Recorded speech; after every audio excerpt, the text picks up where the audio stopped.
Can you believe there's an ammo shortage? Yeah, and we're going to be talking about that a little bit, along with Barbara Baird and Rick Ector. Blackmanwithagun.com, Kenn Blanchard's Pro Gun Podcast. If you are new to the shooting sports, you probably don't know that there is an ammo shortage, and that ammo costs probably $5 more a box than it used to. Yeah, it wasn't always like this. But I'll give you 3 reasons why it is. Because there are so many new people into the sport buying firearms. There's the pandemic and the fear of the unknown, and there's pushed gun sales and ammo sales up through the roof.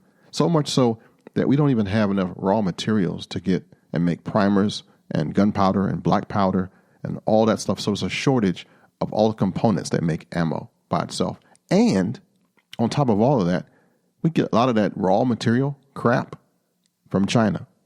And guess who's not a real big fan of China right now? Yeah, most of us.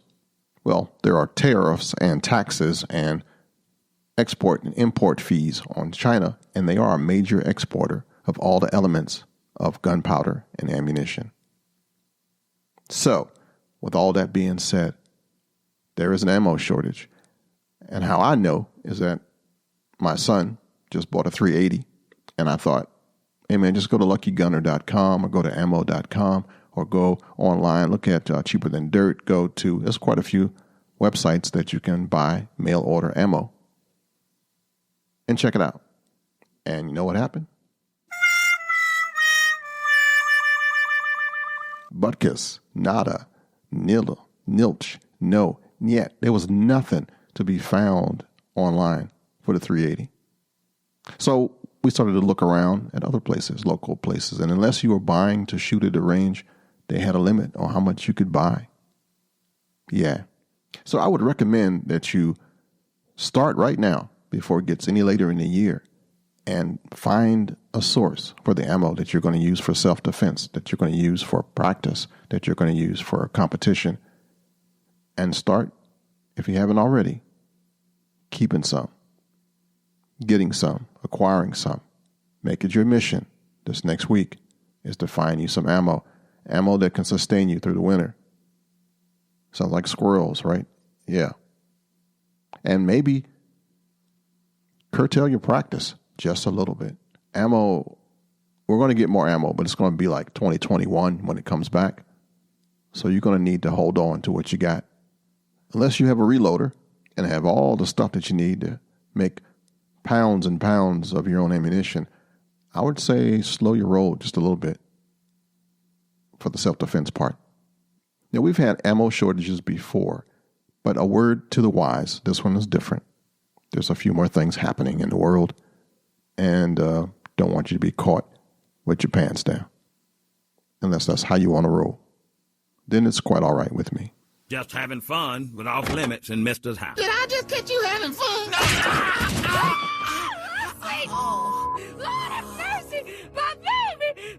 Direct from our newsroom in Washington, in color. This is a press release, October 8th, 2020, from Silencer Co. They launch a new blog. West Valley City, Utah. Silencer Co. is excited to launch a new blog on its website today. The blog will feature stories from some of the outdoor industry's top and rising star communicators, who will bring real-life use of the line of suppressors to the forefront. Follow along as they discuss use in the field, personal protection, and the science of suppression. The team is headed by veteran blogger and editor Barbara Baird, who publishes women's outdoor news and writes for Top Gun and outdoor publications. She is joined by the following communicators: Kenn Blanchard, Ashley Lunville, Larry Case, Brooke Lee Grant, and Dr. Jason Baird, a.k.a. The Bomb.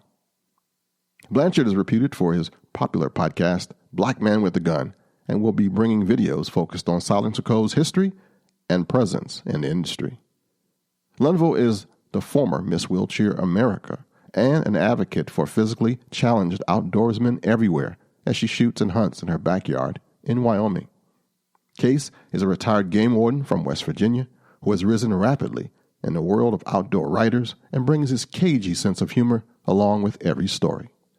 Grant is an up-and-coming outdoor communicator from Eastern Texas who grew up hunting and shooting. Finally, the bomb will be the blog's technical go-to guy. With a PhD and background in explosives, this former rocket scientist and current-day expert witness will contribute the real meat for the knowledge seekers out there. Watch for weekly updates combined with social media videos. And just in case you missed what I said, here's a conversation I had with Barbara to talk about this very thing. Barbara Barrett, welcome to the show. Thanks, Ken. It's a pleasure to be here. The publisher of Women's Outdoor News and a whole bunch of Top Gun outdoor publications is now the boss of this blog. How cool is that? Well, you get to call me boss too, I guess. So I don't know. Is that cool? Yeah, it is. Yeah, it is. How'd you pick this team? And tell me about the whole thing. How did it get going and how'd you do it? Okay. Well, MCRGO is the number one suppressor maker in the nation. You and I both know that. They make wonderful suppressors, just state of the art cans, worth every penny, and worth the wait, shall we say, which is now about a year, 14 months, something like that, before you get one if you buy one. Yeah. I don't know. Have you heard anything about permit problems? No, with all the other stuff that's happening, the plagues and stuff, people are kind of like happy with that. Yeah, well, they're still selling silencers just, out the door, probably faster than they can make them.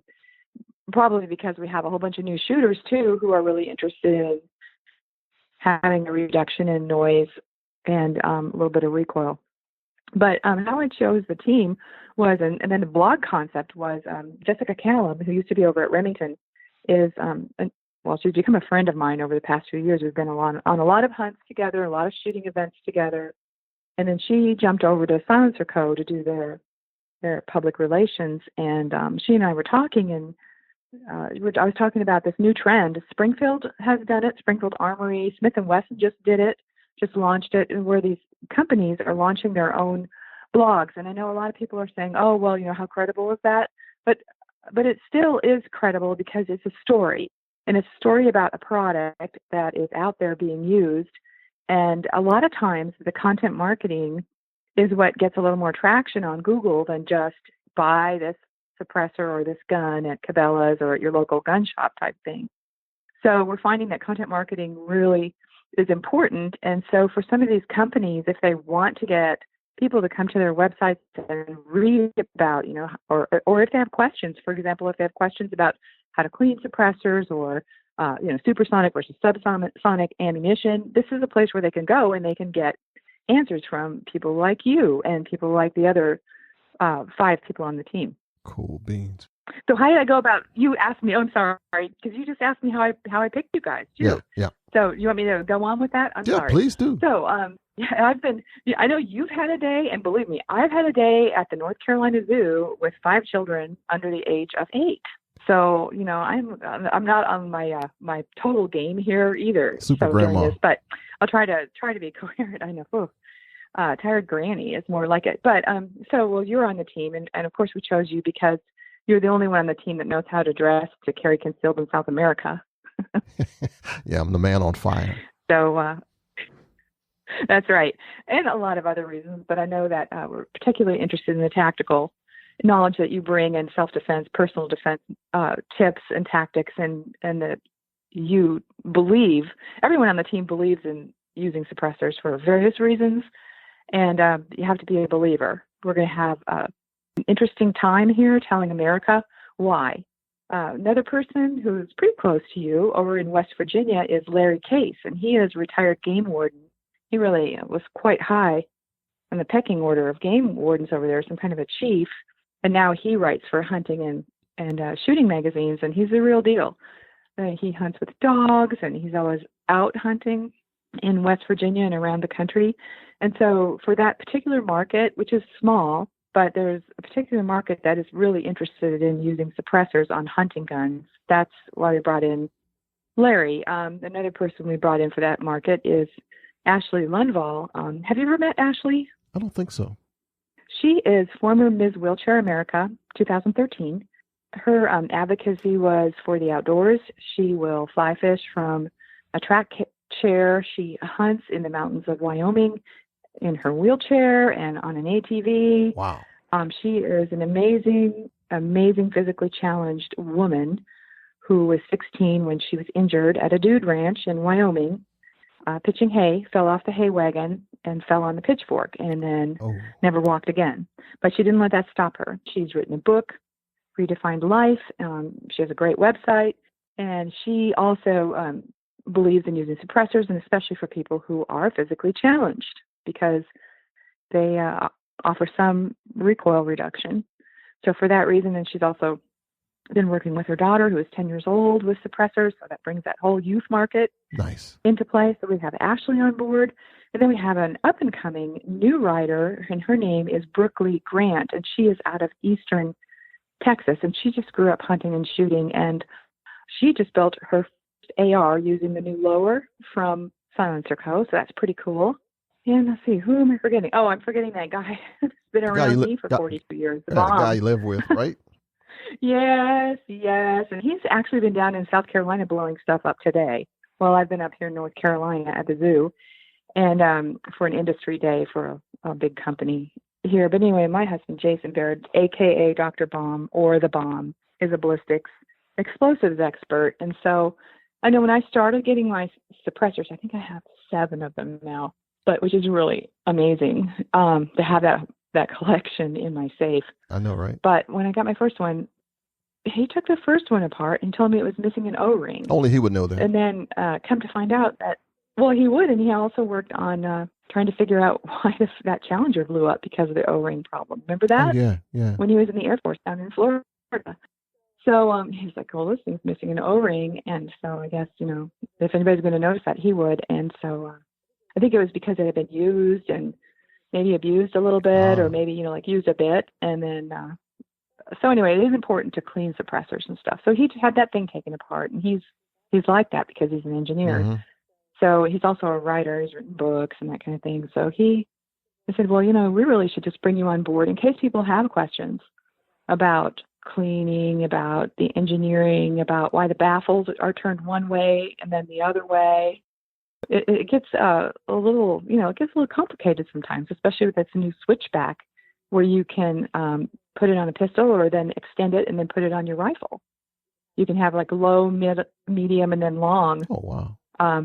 Suppressor is 3 parts, but then you have to turn it so the baffles are facing a different way if you're going to use it in a different configuration. So that's the kind of thing like people want to know.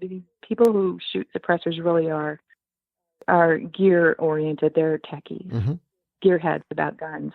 So we wanted to bring in somebody that can, if he doesn't know the answer, he'll find it. Truth. For you. And then, of course, me. I'm number 6, and I'm there for the things like I just got to interview Jonathan Schultz, who's a genius behind MCRGO, the guy that started in a garage with the American story, the American success story. And, someone sketched something on a cocktail napkin that he then took and had patented and worked with that person. I mean, it's just like one story after another about how he built this company, which has, just soared to success. That's right. So that's the story we want to tell. Yeah, most definitely. MCRGO, new blog coming soon. Anyway, we're just excited to move forward, and we've already had some good reports out. People are excited about it. People in the industry. I just heard from Dan over at Truth About Guns, and he's like, this is great. I'm going to be following this because that's why we're here. We want to be able to help people and tell what we're doing. Boots on the ground and suppressors screwed into the ends of our muzzles. I mean, that's what we're going to do into our barrels. That's what we're doing. Barbara, thank you so much. Oh, you're welcome. Thank you, Ken. Since 2014, I have been a member of the Crossbreed Holster family. If you carry concealed, get a holster that supports not only your firearm, but your freedom, the faith, and this brother with a try-it-free lifetime guarantee. Crossbreedholsters.com. Crossbreedholsters.com. All right, also in the news, Massad Ayoob is named president of the Second Amendment Foundation. This is out of Bellevue, Washington. Internationally known firearms author and trainer Massad Ayoob has been named president of the Second Amendment Foundation, succeeding the late Joseph Tartareau. The election to president of SAF is one of the most cherished honors of my life, Ayoob said. I have been proud to serve for many years on SAF's board of trustees and will do my best to continue my commitment to what I consider a civil right and indeed a human right. He says, I am humbled at the thought of replacing my longtime friend and mine and mentor Joe Tartareau, he continued, and frankly doubt that anyone, myself included, can truly fill his shoes. I accepted the position only after being assured that it would be an interim appointment, and one of my primary goals is to find a dedicated Second Amendment warrior with a longer life expectancy than my own to eventually serve in this position. In the meantime, I will support the goals of SAF, particularly to further strengthen our ties with the law enforcement community and to enhance the organization's policy of embracing diversity in the community of the gun culture. Ayoob brings a lifetime of experience to the position. He served 19 years as chair of the Firearms Committee to the American Society of Law Enforcement Trainers and several years as a member of the advisory board of the International Law Enforcement Educators and Trainers Association. In addition to teaching for those groups, he has also taught for the International Association of Law Enforcement Firearms Instructors and International Homicide Investigators seminars. The winner of the Outstanding American Handgunner of the Year Award in 1998, Maz has won several state and regional handgun shooting championships. He was the first person to earn the title of Five-Gun Master in the International Defense of Pistol Association. He has been handgun editor of Guns Magazine and law enforcement columnist for American Handgunner since the 1970s and has published thousands of articles in gun magazines, martial arts publications, and law enforcement journals. He is the author of some 20 books on firearms, self-defense, and related topics, including In the Gravest Extreme and Deadly Force, widely considered to be authoritative text on the topic of the use of lethal force. He has received judicial recognition as an expert witness for the courts in weapons and shooting cases since 1979 and served as a fully sworn and empowered part-time police officer for 43 years, mostly at supervisory rank. Ayoob founded the Lethal Force Institute in 1981 and served as its director until 2009 and now trains through the Massad Ayoob Group. He has appeared on CLE television, delivering continuing legal education for attorneys through the American Law Institute and American Bar Association, and has been retained to train attorneys to handle deadly force cases through the Armed Citizens Legal Defense Network. Ayoob served for 2 years as co-vice chair of the Forensic Evidence Committee of the National Association of Criminal Defense Lawyers. He also appeared in each episode of Personal Defense TV on the Sportsman's Channel. We are both proud and delighted that Mas Ayoob has assumed the SAF presidency, said SAF founder and executive vice president Alan M. Gottlieb. I've had the pleasure of working with him over the years as a SAF trustee and look forward to working with him more closely in his new role. Without a doubt, Mas Ayoob is a true defender of the Second Amendment, and his devotion to protecting and advancing the right to keep and bear arms will be critical as we face new challenges. And you can find more about SAF at saf.org. That goes for the Second Amendment Foundation, which you should join. This is Rick Ector from Detroit, Michigan, of Legally Armed in Detroit. You're listening to Kenn Blanchard's Black Man with a Gun, your source for Second Amendment advocacy, news, and information that you can use to empower yourself and protect your family. This is my friend Rick Ector, who is an icon now, that I met back in 2007. I'm not quite sure whether it was before my podcast began or after, but somewhere close to it. We had both attended the Second Amendment Foundation's Gun Rights Policy Conference, and Rick drove from Detroit to this place in Kentucky and Ohio border, and we met for the first time. he had been a victim of a violent crime. He was robbed at gunpoint by two people in his driveway after he got home from work one evening. And at that time, the only firearm that he had was a 12-gauge shotgun that he bought for home defense. He said that after some soul searching, he made the decision to learn more about handgun ownership and concealed carry classes and licenses. And he decided to take the NRA class to learn more about guns and personal protection. And soon after that, began his journey, which today he is, like I said, an icon for helping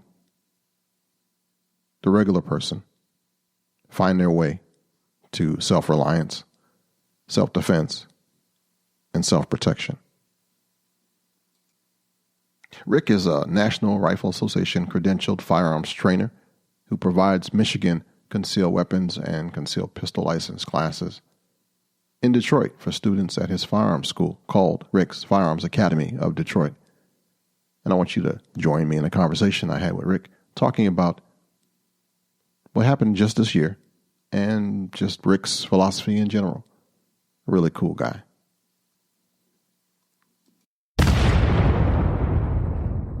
This, man, for real. I'm telling you, I was sitting around at the crib, man. Well, I've told this story a million times, and you know what? It still cracks people the hell up, man. I was like, let me go to my web browser, right? Black man with a gun. And, you know, all the sirens started going off, and I heard the angels screaming out, right? I found him! I know, right? It's a great story, man. It never fails to make an impression, for real. And it's the truest, most genuine story I have about my path as a gun rights advocate, for real. But I'm still proud of you, dude. I mean, just recently, that thing you did with the women and all them women, that's some serious gangbuster stuff right there. That's gangster. Oh, yeah, man. And you know what? It really came down to, in the end, it came down to me just stepping out on faith saying, I'm going to do this thing anyway, you know. You know, we had the specter of COVID, you know, and you got to deal with that. And you take an abundance of precautions and do everything you can to make sure that you minimize any impact to anybody that participates. You know, the media froze me out. They didn't want to tell what I was doing. And the political, you know, consequences, I think, is what kept our governor, you know, from attacking us and shutting us down, you know. Uh-huh. We had a record-breaking event, man, and, you know, it was just awesome. So give me some, you know what? Give me some details about it, some in the weed stuff for the folks who had never heard it before. Never heard of what before? Oh, what you the just, women's event? Yeah, what you just did. Oh, man, we trained in excess of 1,900 women how to safely load and discharge a firearm at a target. We gave them 20 rounds each. You know, this was that program, of course, as you know, that I started 9 years ago, man, when I observed a news story on my local TV station here in Detroit where a woman's naked body was discovered in a field and just laying on the street. And I thought someone should do something about it. So I gathered some friends together and we decided that we were going to offer free shooting lessons to any woman that met us at a gun range. Long story short, you know, we trained 50 women that day. And I remember talking to you personally, you know, after that was over. And true to form, always a beacon of positivity. You know, I was kind of, you know, disappointed that we only trained 50 and you thought that was an outstanding number. And emboldened with your encouragement, I kept growing this program. And of course, you know, what we did earlier this year in August, man, we trained in excess of 1,600 women how to safely operate a firearm at a gun range in 2 days, man. So, you know, I'm stoked. We did it in 2 different gun ranges, and I'm looking to grow this thing. Who knows how many gun ranges we'll do next year? You know, I was trying to think of the impact, because now everything you do now, you have to measure it on what's the impact. You can't just do stuff for the heck of it. But the impact of this thing is that's 1,600 people that 1,900 people who used to be or either on the fence, not sure, or against gun ownership that will no longer be used by the other side.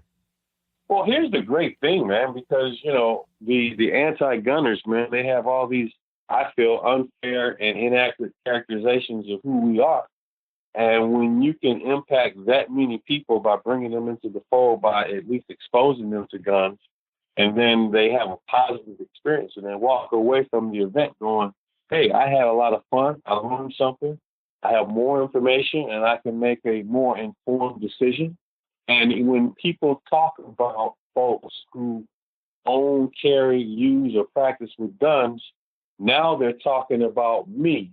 And when I look at myself in the mirror, I don't feel that I fit those characterizations that certain people are pushing. So maybe there's some other things that they're telling me about guns that aren't true. And of course, when we look at, man, the environment we're in today, man, as a firearms trainer, I'm still conducting classes, but now there's so many, people that are shooting and so many first-time gun buyers, and getting ammunition is a problem. And of course, we have to practice. Not only do we need ammo to train people on how to use guns safely, but we also have the burden of keeping our skills sharp, because shooting, as you know, Ken, is a depreciable skill, and we need to put in work on a regular, ongoing basis, if not, just once a month, and a bare minimum 50 rounds down towards the target. So, we don't ever want to be in a position where we're faced with imminent jeopardy of great bodily harm, sexual assault, or rape, or death, and be fearful that we might miss because we haven't, had the opportunity to put in our regular reps downrange, man. So it's a really, really interesting place we find ourselves in right now. But, it's a good positive trend. So many brand new gun owners are coming into the fold. And it can't help affect everything in a positive direction. We have people who are empowering themselves. We're putting bad guys on notice that there could be negative consequences and repercussions for bad behavior and unlawful activities. And it's nothing but a positive thing. We just have to work through, this system that we have set up now where, we're having trouble getting ammunition. And I'm looking at the situation with the one gun manufacturer that's in bankruptcy, that Remington. Yeah. Not only do Remington make guns, man, they also make ammo, right? Right. And not only do they make ammo, they're one of the 4 major producers of primers, which seems to be a bottleneck in this entire ammunition shortage problem. How do we get ammunition primers to make the actual ammunition? And I was talking with Bill Frady on his Lock and Load show about that last night. Primers is like a bottleneck in the process, and it's not a real easy thing to do for, to someone to come into the market and start making primers. There's a lot of things that have to happen for that to even be possible, man. So, and the one thing I will say about your show, man, I tune in, and periodically you would come out and you would, if in your very calm, soothing demeanor, you would say, look, don't panic, don't freak out. Things are going to get better. We just have to ride this period out. And if you truly want ammo, let me tell you, you will do what's required and you'll get it. If I personally have to go to Ohio and get it, if I have to go outside of Metro Detroit and go to a town, a small town, maybe maybe an hour's drive away or two. Yeah. If you want it, you can get it. Yeah, the hustle is on. What happened after this event in August? Since then, between now and then, how has it helped you? How has it hurt you? What have you learned that you've done in case somebody else wants to follow in your footsteps, or what that you can plan to do better next time? Well, I'll tell you, I learned a lot of things in that whole process, man. One, there was a lot of uncertainty about, the governor and the environment. What could we actually pull the thing off? I had so much help that I had to reach outside of, the state of Michigan, man. And you know what? One of the great things about going to conferences, like when I followed you to that first GRPC I went to in Fort Mitchell, Kentucky years ago, man, is that the friends that you make, man, and I know I've heard you say this, if people like you, man, they will help you. And I've had people come from as far as Washington State, California, Ohio, Florida, Georgia.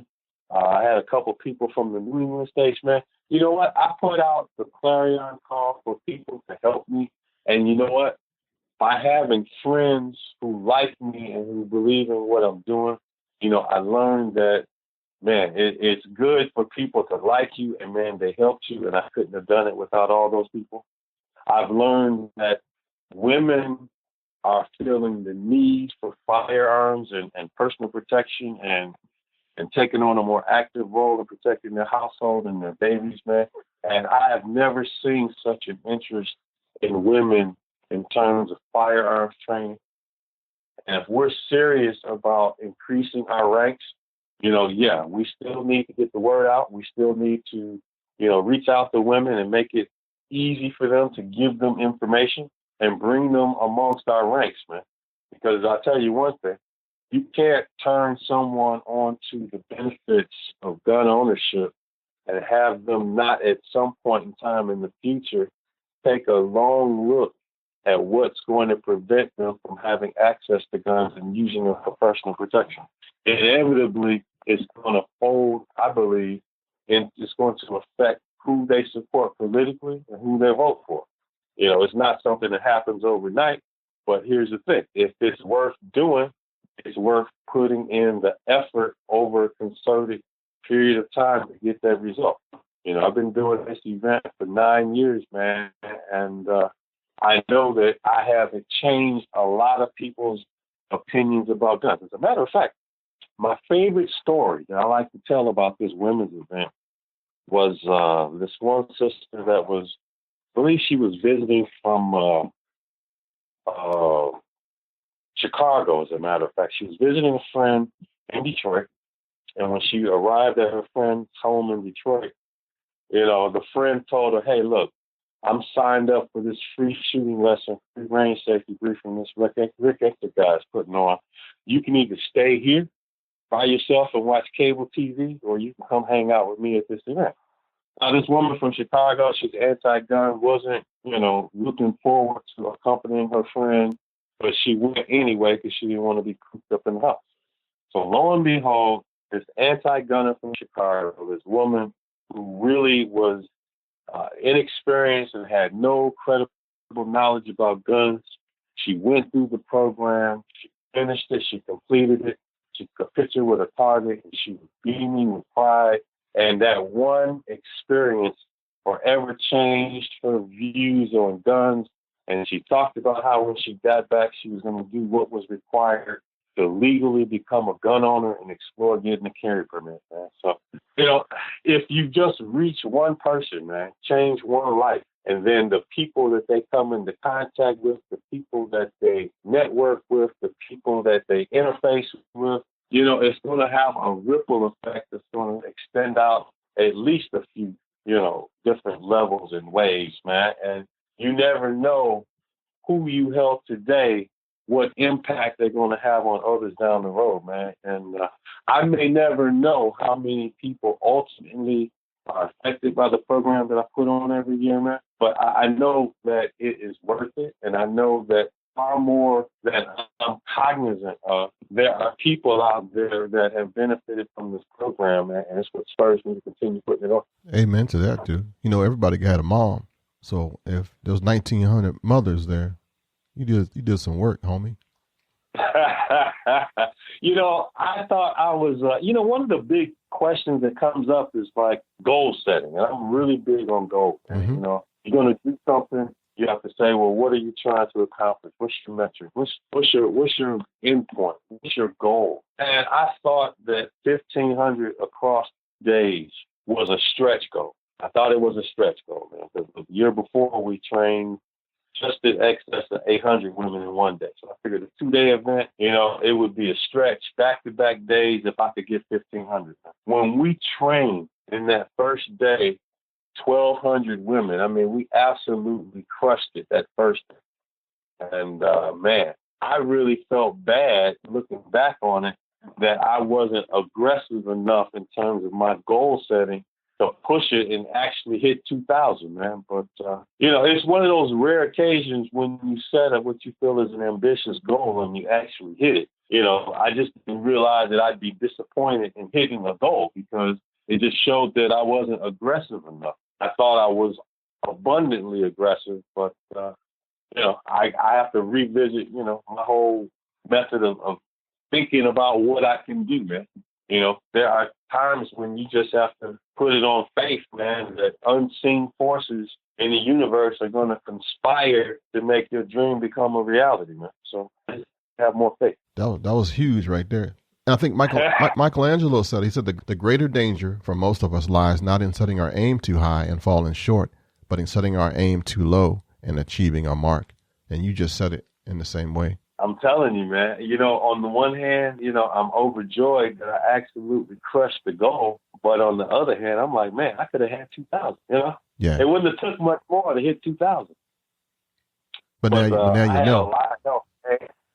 And one of the great things about it, man, is that, when you have people that, work, with you with accomplishing the goal, man, is that when they like you, and not only do they like you, but they buy into what you're doing. But here's the great thing. You actually empower them to make decisions, right? And so one of the big things that came out on the training event on the second day at the range that had smaller capacity, man, my staff, they were like, look, they were saying to themselves, we're trying to hit 2,000. This is what they were saying, right? And they were like, we can't hit 2,000, if we keep going the way we're going, man. So they took it upon themselves, and I love them for doing this.